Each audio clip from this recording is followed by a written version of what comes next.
Dostlar, hər birinizi Qax rayonundan salamlayıram bugündən. Deməli, hal-hazırda Kürmük məbədindəyəm. May ayının 6-sı və noyabr ayının 23-ü Kürmük məbədində Kürmük Oba bayramı keçirilir.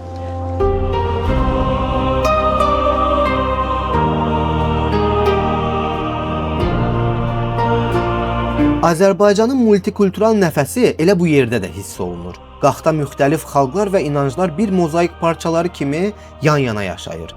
Fərqli rənglər, fərqli dillər, amma eyni sülh və eyni hörmət.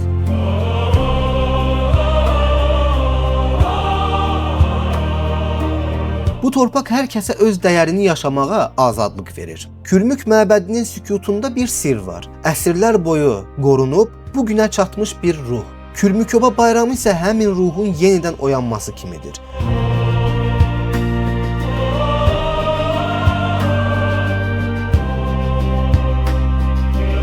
Burada insanlar sadəcə bir mərasimə toplaşmır, köklərinə, yaddaşına və kimliyinə qayıdır. Bəzən düşünürəm, insanları birləşdirən nədir?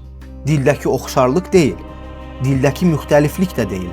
Onları birləşdirən bu qədim torpağın qoynunda formalaşan ortaq nəfəsdir.